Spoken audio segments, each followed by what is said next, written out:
ప్రస్తుతానికి భారత్లో ఏం జరుగుతుంది అనే దాని మీద మనం చర్చించాలి. I'm not happy with India అంటే he will do something or the other. అమ్మ పాలు తాగిన వాళ్ళం రరే, ఛాతి మీద కాలుపెట్టి రాజ్యాంగబద్ధంగా మామూలు ఉండదు. ఇక సిమ్నెత్తురు ఉన్నోళ్ళం, వాడికి తెలుసు పెద్ద పెద్ద నాగరికతలనే కుప్పగూల్చేసిరు భారతీయులు.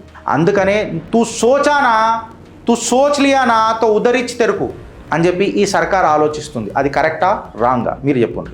చొరబాటుదారుల వల్ల ప్రాబ్లం అయింది, ఇన్సర్జెన్సీ వల్ల, లేకపోతే కాశ్మీర్ అంతా శాంతిగానే ఉన్నది. అరే జెండా ఎగరనీయలే, ఒక్కటే దేశంలో రెండు జెండాలు, ఒకటే దేశంలో రెండు ప్రధానిలు, రెండు కాన్స్టిట్యూషన్లు పెట్టినాక కూడా ఇన్సర్జెన్సీ అని కొట్టేసిన ఈ కాంగ్రెస్ హీన చరిత్రకు ఇలా చరిత్రని చెదలు పట్ట ఇలా రాజకీయాలలో పీరుగులేలా and we do a lot of research.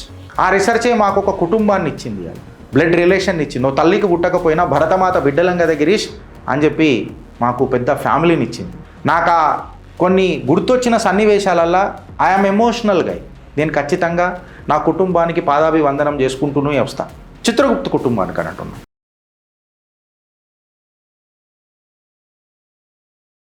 America ఎప్పుడైతే ఒక మాట అన్నది చూడు, I'm not happy with India. ప్రస్తుతానికి భారత్లో ఏం జరుగుతుంది అనే దాని మీద మనం చర్చించాలి. గిరీష్ ఏం చర్చించాలా? I'm not happy with India అంటే he will do something or the other. Perhaps he doesn't have guts, उसके जिगर में उतना दम नहीं है कि मेरे भारत माँ के प्रति एक फाइटर जेट भेजे ना. అమ్మ పాలు తాగిన వాళ్ళం రరే, ఛాతి మీద కాలుపెట్టి రాజ్యాంగబద్ధంగా మామూలు ఉండదు. ఇక సిమ్నెత్తురు ఉన్నోళ్ళం, వాడికి తెలుసు పెద్ద పెద్ద నాగరికతలనే కుప్పగూల్చేసిరు భారతీయులు. అలా పేషెన్స్ లెవెల్ చాలా గొప్పది అని వాడికి తెలుసు. అయితే ఏం జరగబోతుంది అనేది యాంటిసిపేట్ చేసే కంటే ముందు ఫ్రెండ్స్, ఏం జరిగింది దేశంలో ఇప్పటిదాకా తెలుసుకోవడం చాలా ఇంపార్టెంట్. జరిగిన కాండ్లల్లో ఏ ఏ ప్రభుత్వాలు ఏ రకంగా స్పందించినాయి అనేది ఫస్ట్ మనం తెలుసుకోవాలి. తెలుసుకుందామా లేదా మీ కమెంట్ రూపంలో చెప్పండి. చిట్టా తీసి ముంగడికి పోతే ఇవాళ ఒక ఐడియాలజికల్ ఈకో సిస్టమ్ అయింది. ఖచ్చితంగా అమెరికా కానీ చైనా కానీ డైరెక్ట్గా మనతో బుల్లెట్ ఫైర్ చేయకుండా కొట్లాడడానికే చూస్తుంది. మనని ఏం చేస్తుంది అని అంటే మనని ఒక నరేటివ్ వార్లకు తీసుకొని వస్తుంది. నరేటివ్ వార్లకు ఎట్లా తీసుకొని వస్తుంది అని అనేది తెలవాలంటే ఫస్ట్ మన చరిత్ర మనకు తెలవాలి. And we do a lot of research. ఆ రీసెర్చే మాకు ఒక కుటుంబాన్ని ఇచ్చింది, ఇవాళ బ్లడ్ రిలేషన్ ఇచ్చింది. ఓ తల్లికి పుట్టకపోయినా భరతమాత బిడ్డలంగా గిరీష్ అని చెప్పి మాకు పెద్ద ఫ్యామిలీని ఇచ్చింది. నాకు కొన్ని గుర్తొచ్చిన సన్నివేశాలల్లో ఐఎమ్ ఎమోషనల్ గై. నేను ఖచ్చితంగా నా కుటుంబానికి పాదాభివందనం చేసుకుంటూనే వస్తాను. చిత్రగుప్త కుటుంబానికి అని అంటున్నాను. నా కుటుంబానికి నేను రుణపడే ఉన్నా. అయితే చరిత్ర ఏంది గిరీష్ అని చెప్పి మనం మాట్లాడితే ఒకసారి 1977 నుంచి 89 వరకు తీసుకుంటే ఒక టెర్రర్ ఎవల్యూషన్ ఎట్లయిందో మనం చూద్దాం. ఇప్పుడు student Islamic movement of India SIMI అనేది ఒకటి వచ్చింది. దీన్ని ఏ రకంగా తీసుకొని వచ్చిండ్రు? ఒక సోషో ఎడ్యుకేషనల్ ఐడియాలజికల్ రాడికలైజేషన్ని లెక్క తీసుకొని వచ్చిర్రు. తర్వాత దీన్ని ఎట్లా తీసిండ్రు? ఒక ఎన్జిఓ మాదిరిగా వచ్చిన సిమిని అంచెలంచెలుగా మిలిటరీ అప్లిఫ్ట్మెంట్ చేసిండ్రు. అప్పటికి ఉన్న కాంగ్రెస్ ప్రభుత్వాలు వాళ్ళ హీన చరిత్ర ఏం చేసిరనంటే సర్వైలెన్స్ పెడదాం వాళ్ళ మీద, అదొకటే అప్రోచ్.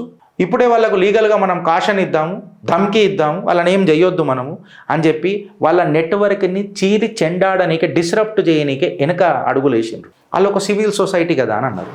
అదే భారతీయ జనతా పార్టీ వచ్చిన తర్వాత ఈ ఐడియాలజీ అనేది వైలెన్స్కి దారితీస్తుంది. వీళ్ళని కేవలం మానిటర్ చేస్తే సరిపోదు, వీళ్ళకు ఛాతీల గడ్డపరాధించాలి. వీళ్ళ నాడి ఏదైతే ఉంది చూడు, ఆ నాడి కాడికే వీళ్ళని తీసేసేయాలి రాజ్యాంగబద్ధంగా. వాట్ ఎవర్ ఇట్ ఈస్, ఏ రకమైన యాక్షన్ అయినా ఇట్ షుడ్ బి కాన్స్టిట్యూషనల్ అని చెప్పి క్లియర్ కట్గా ఒక మెసేజ్ ఇచ్చింది.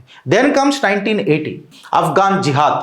మనం చూసినాం ఈ అఫ్ఘాన్ జిహాద్ ఏం చేసిందనంటే Pakistani US Saudi jihad pipe లైన్ల నుంచి ముట్టుకొని వచ్చింది. ఇది ఒకసారి జాగ్రత్తగా వినుండ్రి. I'm not happy with India. ఆఫ్ఘన్ల తాలిబాన్లను లేపి పెంచి పోషించింది ఎవరు? అమెరికా. ఇప్పుడు 1980లో అఫ్ఘాన్ జిహాద్ జరుగుతున్నప్పుడు పాకిస్తాన్తోని ఈ అమెరికా వాడు చేతులు కలిపి సౌదీ జిహాద్ని పైప్ లైన్లో పెట్టింది. ఎవరి మీద? భారత్కి ఖిలాఫ్ మీద. ఈడొక ఇస్లామిస్ట్ మ్యాన్ పవర్ని తయారు చేసిండ్రు. అంటే ఒక ఐడియాలజికల్ నరేటివ్ ఆలోచనలు ఉన్నోళ్ళని భారత్కి ఎక్స్పోర్ట్ చేసుడు మొదలెట్టిండ్రు. అప్పుడున్న హీన చరిత్ర కాంగ్రెస్ పార్టీ ఏమనన్నది, ఇది బయటి దేశాలలో జరుగుతున్నది కదా, మన దగ్గర సబూతులు ఉన్నాయా అని చెప్పి దాన్ని పార్క్ చేసింది. దాని తర్వాత అంచెలంచెలుగా షిఫ్ట్ ఏం చూసినాం? జిహాదీ ఎక్స్టర్నల్ జిహాదీ ఈకో సిస్టమ్ భారత్ ఎట్లా పెరిగిందో చూసినాం. ఈ ఇంటర్నల్ రాడికలైజేషన్ ఏ రకంగా జరిగిందో చూసినాం. అందుకనే తూ తు సోచ్ లియా నా తో ఉదరిచ్ తెరుకు అని చెప్పి ఈ సర్కార్ ఆలోచిస్తుంది. అది కరెక్టా రాంగా మీరు చెప్పండి. నా స్టేట్ యూన్ విత్ చిత్రగుప్త ఇది పెద్దగా పోతుంది, జాగ్రత్తగా నుండి. ఇది మన విషయం, ఇది ఏదో రాజకీయ ముద్ద కాదు. ఇది 1990 నుంచి 1999 టైం లైన్ తీసుకొని చూస్తే ఫ్రెండ్స్, కాశ్మీర్ని ఒక ప్రాక్సీ వార్ జోన్ చేసేసిండ్రు. భారతదేశంలో యుద్ధాలు జరగలే, కాకపోతే యుద్ధాలు జరుగుతున్నా నీకు తెలియనియలే. కాశ్మీర్ని ఒక ప్రాక్సీ వార్ జోన్ తయారు చేసేసారు. లష్కరే దాయిబా, హిజ్బుల్ ముజాహిదీన్ కంప్లీట్గా ఇద్దరం నేనా నువ్వా అంటూ ఆపరేట్ చేసిరు కాశ్మీర్లో. దీనికి అప్పటి ప్రభుత్వాలు హీన చరిత్రలు ఏమన్నాయండి, చొరబాటుదారుల వల్ల ప్రాబ్లం అయింది, ఇన్సర్జెన్సీ వల్ల, లేకపోతే కాశ్మీర్ అంత శాంతిగానే ఉన్నది. అరే జెండా ఎగరనియలే, ఒక్కటే దేశంలో 2 జెండాలు, ఒకటే దేశంలో 2 ప్రధానిలు, 2 కాన్స్టిట్యూషన్లు పెట్టినాక కూడా ఇన్సర్జెన్సీ అని కొట్టేసిన ఈ కాంగ్రెస్ హీన చరిత్రకు ఇలా చరిత్రని చెదలుబట్ట, ఇలా రాజకీయాలలో పీరుగులేలా. ఒక ప్రాక్సీ వార్ జోన్ అంటే ఒక డాక్ట్రైన్ తయారైంది ఫ్రెండ్స్. ఇడ ఒక జాగ్రఫీని బేస్ చేసుకొని ఒక డాక్ట్రైన్ తయారైంది. ఆ డాక్ట్రైన్ని గడ్డపార దించింది భారతీయ జనతా పార్టీ కాదా? ఏమ్రా 2 జెండాలా అన్న ఆర్టికల్ 370 తీసే మొగతనం ఎవడికన్నా ఉండేనా? ధైర్యం ఎవడన్నా ఉండేనా? ప్యాటర్న్ అర్థం చేసుకోండి. 2000 నుంచి 2001 వరకు ఒక ఆట మొదలైంది.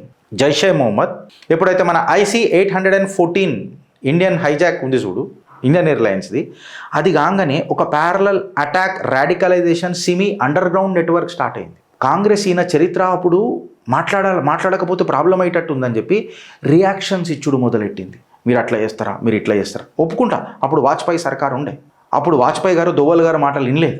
అప్పుడు ఏం జరిగింది సిచ్యువేషన్ అనేది, నేను ప్రధానమంత్రిని కాదు, నేను అజిత్ దోవల్ని కూడా కాదు. నిజంగా చెప్పాలంటే అప్పుడు ముక్కుపచ్చలారనే వయసులలో ఉన్నాం మనం, మనకు ఓనామాలు తెలివై రాజకీయాలలో. But we thought India should have retaliated. ఈ ఇండియా రిటాలియేట్ చేస్తుంటే బాగుండు అని. ముక్కా మారనేకెళ్ళే ముట్టి బంద్ కర్నా పడతాయని మాట్లాడతాడు దోవల్ సాబల్లా. ముక్కా మారనేకెళ్ళే అగర్ తుझे मारना है ना तो मुझे ये 5 उंगलियों को एक जगह बना के मुझे मुट्ठी बनाना पड़ता है. जब मैं मुट्ठी बनाता हूँ तो मुंह तोड़ सकता. We failed, yes we failed. But situation ఏంది ఆ రోజు అనేది నీకు తెలియదు, నాకు తెలియదు. ఎందుకంటే ఆడ మన తల్లిదండ్రులు, పిల్లలు, కుటుంబ సభ్యులు అందరు అక్కడ ఉండే. ఫ్యామిలీస్ ఆర్ వల్నరబుల్ ఉండే, యాక్షన్ తీసుకోలే. బట్ కాంగ్రెస్ దాని తర్వాత ఏమేమి యాక్షన్ తీసుకుందో మీకు నేను చెప్తా. 26/11కి కూడా అదే వర్తిస్తుంది. అక్కడ ఇక్కడ సిచ్యువేషన్ వేరే ఉంది, నేను చెప్తా. దాని తర్వాత గవర్నమెంట్ ఏం చేసింది తెలుసా? అట్లానా రియాక్షన్స్ ఇచ్చుడు మొదలెట్టింది. ఈటికా జవాబ్ పత్తర్తో అని చెప్పి ఇచ్చింది. 2002-2007కి వచ్చేసరికి కరాచీ బేస్లో ఒక ప్రాజెక్టులే నడిచినాయి. ఐఎస్తో సిమీ క్యాడర్లు చేతులు కలిపి, దానికి దావూద్ ఇబ్రాహీం అనే ఒక పెట్రోల్తో చేతులు కలిపి నెట్వర్క్లు తయారు చేసి ట్రైనింగ్ కరాచీ ఇంకా దుబాయ్లలో చేసిరు. అప్పుడు మనం ఏమన్నాం, ఇగో చూడు ఈ నెట్వర్క్లకి ఇట్లా అంత ఉంటుంది చూడు, state law and order state చూసుకోవాలా, ఏమైనా పెద్దగా ఉంటే మేము చూసుకుంటామని చెప్పి ఫ్రాగ్మెంటింగ్ పోలీసింగ్ చేసింది. వెనకటికి సర్కారులు ఎవరైనా ఉండని ఫ్రాగ్మెంటింగ్ చేసింది. మే నరేంద్ర దామోదర్ దాస్ మోదీ ఈశ్వర్కి శపథ లేతాము అని చెప్పి ఎప్పుడైతే ప్రమాణ స్వీకారం చేసిండో, ఎస్పెషలీ ఆఫ్టర్ 2018, ఈ టెర్రర్ని, ఈ క్రైమ్ని, ఈ ఫైనాన్స్ని, ఈ మొత్తం పంచాయతీ ఏదైతే ఉంది చూడు, ఇలాది సింగిల్ ఈకో సిస్టంలోకి తీసుకొచ్చి ఛాతి మీద కాలబెట్టిండు నా దేశ నరేంద్రుడు. 2006-2007 ప్రాంతానికి వచ్చేసరికి సిమీ మీద కొంచెం ప్రాబ్లం అవుతుందని చెప్పంగానే వీళ్ళు రీబ్రాండ్ చేసిరు సిమీని. ఏ రకంగా? పాపులర్ ఫ్రంట్ ఆఫ్ ఇండియా అని, ఇండియన్ ముజాహిద్దీన్తో చేతులు కలిపినరు. మన రాజకీయాలకు పల్లెత్తు మాట రాలే ఈ టైంలో. 2006-2007 టైంలో ఎవరెవరు ఉండను, నోట్లకైనా మాట రాలే, ఏం మాట్లాడలేకపోయారు. నరేటివ్ కన్ఫ్యూజన్ ఉండే దేశం మొత్తంలో అసలు ఏం జరుగుతుంది అని. బట్ అదే ఎప్పుడైతే చాయ్వాలా ప్రధానమంత్రి అయిండు చూడు, ఈ ఫ్రంట్ ఆర్గనైజేషన్స్ ఉంటాయి చూడు, ఇది టెర్రర్ ఇన్ఫ్రాస్ట్రక్చర్కే ఉంటాయి. ఇవన్నీ ఎవరిని వదిలిపెట్టేది లేదు. అగర్ కోయి దేశ్కే ఖిలాఫ్ బాత్ కర్తా హై నా తో ఉస్కు ఖతం అని చెప్పి ఈ ఇన్ఫ్రాస్ట్రక్చర్లను కొట్టుడు మొదలెట్టిరు. ఇప్పుడు మాట్లాడడానికి వీళ్ళకు సపోర్ట్ దొరుకుతలేదు, లాజిస్టిక్ సపోర్టు. ఇక 2008 నుంచి 2013 సమయం వచ్చేసరికి ఫ్రెండ్స్, ఈ టైంలో భారతదేశానికి జరిగిన అంత ఘాతక్ దాడులు, బ్రిటిషోడు మనకి ఏం చేసిండో మనం కథలు చదువుకున్నాం. కానీ మొఘల్ సల్తనత్ల హిందువుల మీద ఎట్లా దాడి జరిగిందో నాకు తెలియదు. కానీ పిట్టలెగిరినట్టు ఎగిరినరండి. ఈ రోజటి వరకు కూడా హిందూ సనాతన ధర్మ సైనికులు పిట్టలెగిరినట్టు ప్రపంచంలో ఎగురుతూనే ఉన్నారు. నాకు ఒక అసంతృప్తి ఉన్నది ఏందనంటే, వెనకటి సర్కారులు ఏమున్నదో నాకు తెలియదు. కానీ ఇప్పుడు కూడా బలైతున్నోడు ఎవడు, లించింగ్ అవుతున్నోడు ఎవడు, దాడులు అవుతున్నాయి ఎవరివి, పండుగలు ఎవడు జరుపుకుంటలేడు అనంటే వాడు హిందువే. ఇది నరేటివ్ వార్ఫేర్ కాదు, ఇది హకీకత్ వార్ఫేర్. ఇది నేను ఎమోషనల్గా మాట్లాడుతున్నా. అరే సాఫ్రాన్ టెర్రర్ అని చెప్పిర్రా భయ్.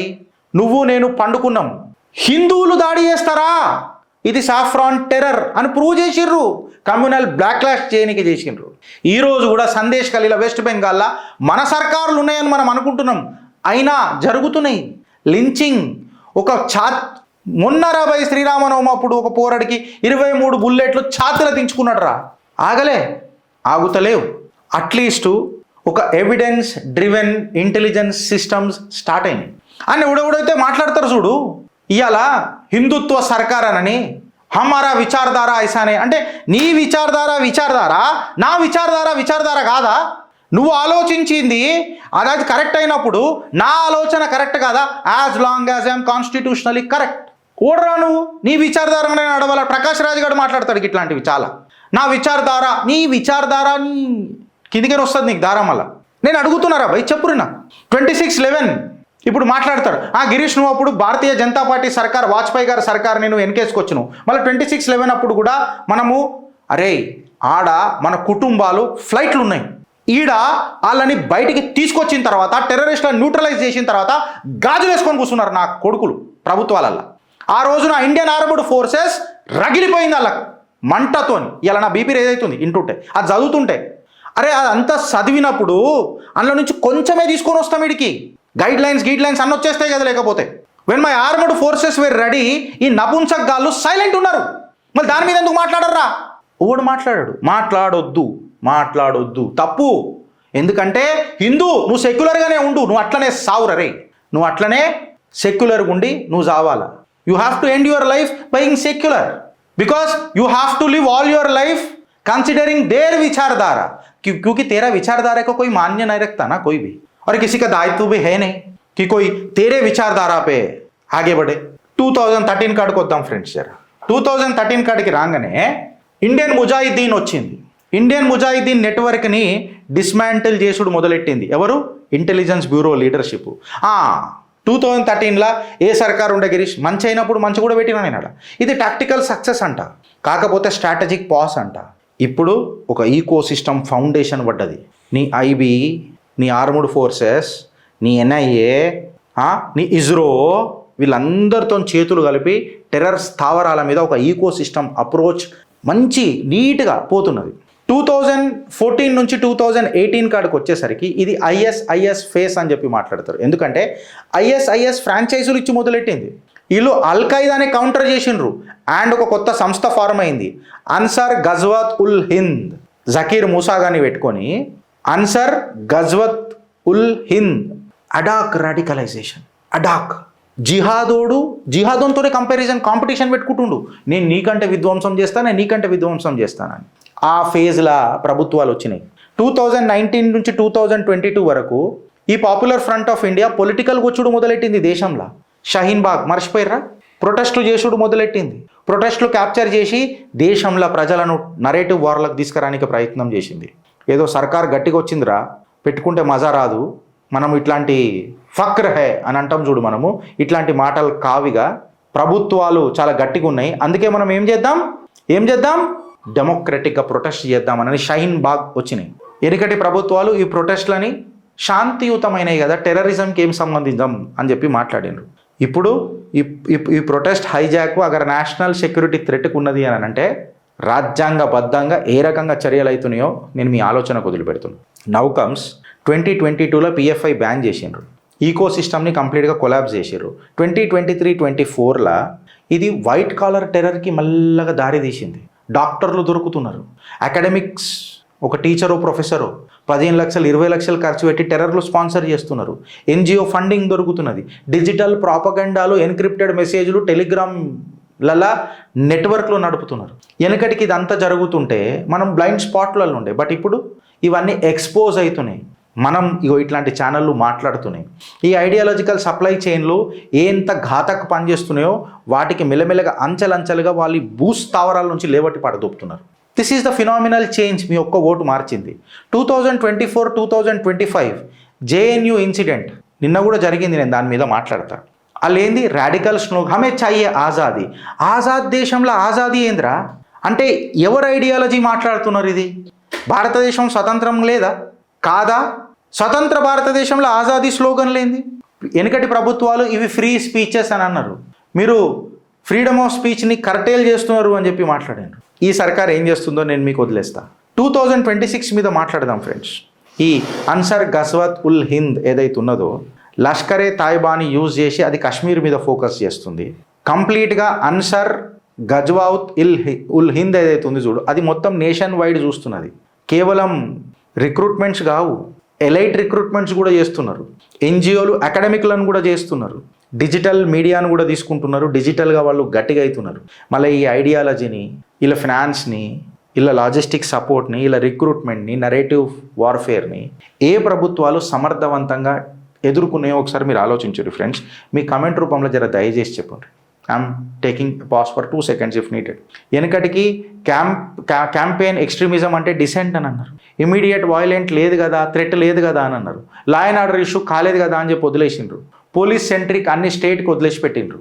బట్ ఇవాళ ఏదైనా నీకు రాడికలైజేషన్ ఫనల్ కనిపించింది అని అంటే దాన్ని ఫనల్ని మొత్తం ఏడికాడికి ధ్వంసం చేస్తుంది. ఈ ఎక్స్ట్రీమిస్ట్ ఐడియాలజీ నరేటివ్నే చంపేస్తారు. బికాస్ నేషనల్ సెక్యూరిటీ అనేది ఫస్ట్. ఇవాళ ఐబీ, ఎన్ఐఏ ఇంకా డిజిటల్ సర్వేలెన్స్ కంప్లీట్గా ఒకటై దేశ రక్షణలా పనిచేస్తున్నాయి.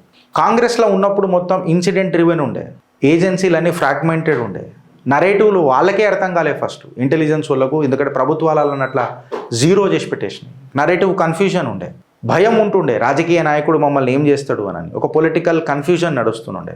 ఇది ఎపిసోడిక్గా నడుస్తూనే ఉన్నది. బట్ అదే ఇవాళ నువ్వు 2014 నుంచి 2026 వరకు అగర్ నరేటివ్ డాక్టరైన్ గిట్లా తీసుకొని చూస్తే ఇవాళ ఇంటెలిజెన్స్ అనేది గ్యాదర్ చేస్తున్నారు. ఈకో సిస్టమ్ని డిస్మాంటిల్ చేస్తున్నారు, టెర్రర్ ఈకో సిస్టమ్ని. ఎవడైతే ఐడియాలజీ అని చెప్తాడో ఇది వెపన్, ఇది దేశానికి వెపన్, ఇది విషం అని చెప్పి దాన్ని ఖతం చేస్తున్నారు. ఫ్రంటల్ ఆర్గనైజేషన్కి 0 టాలరెన్స్ పెడుతున్నారు. దేశం గొప్పది మీ నరేటివ్ల కంటే అని చెప్పి క్లియర్ కట్గా మాట్లాడుతున్నారు. ఇలా మీరు ఆలోచించురు ఫ్రెండ్స్. ఇలా భారత్ ముంగట ఉన్న కీలకమైన ఛాలెంజెస్ కొన్ని ఉన్నాయి. 2026 ఇంటెలిజెన్స్ ప్రయారిటీస్ ఉన్నాయి. ఏందని అంటే ఈ అన్సార్ గజ్వత్ ఉల్ హింద్ అని ఉంది చూడు, దీన్ని న్యూట్రలైజ్ చేయాలి. ఎందుకంటే ఇది ఒక వైట్ కాలర్ నెట్వర్క్ని తయారు చేస్తుంది భారత్కి ఖిలాఫ్. ఖచ్చితంగా Jaishe Mohammed financial and logistic సపోర్ట్ని ఖతం చేయాలి outside the Kashmir. Digital radicalisation ఏదైతే టెలిగ్రామ్లలో నడుస్తుంది చూడు బై హిజ్బుల్ ముజాహిదీన్, దాన్ని కంట్రోల్లోకి తీసుకురావాలా. ఇన్ఫ్యాక్ట్ చెప్పాలంటే దాన్ని 0 చేసి పడేయాలి. టాలరెన్స్ అనేది ఇంత కూడా పెట్టవచ్చు దాన్ని. ఈ ఎన్జిఓ నెట్వర్క్ని చాలా స్క్రూటినీ చేయాలి. ఈ నరేటివ్ వార్ఫేర్ కౌంటర్ స్ట్రాటజీ కూడా మనం గట్టిగా రెడీ చేయాలి. అప్పుడే భారత్ గట్టిగా సురక్షితంగా ఉంటుంది ఫ్రెండ్స్. దీని మీద మీ అభిప్రాయం ఏందో ఒకసారి మీ కామెంట్ రూపంలో చెప్పుర్రి. భారత్ మాతాకి జై.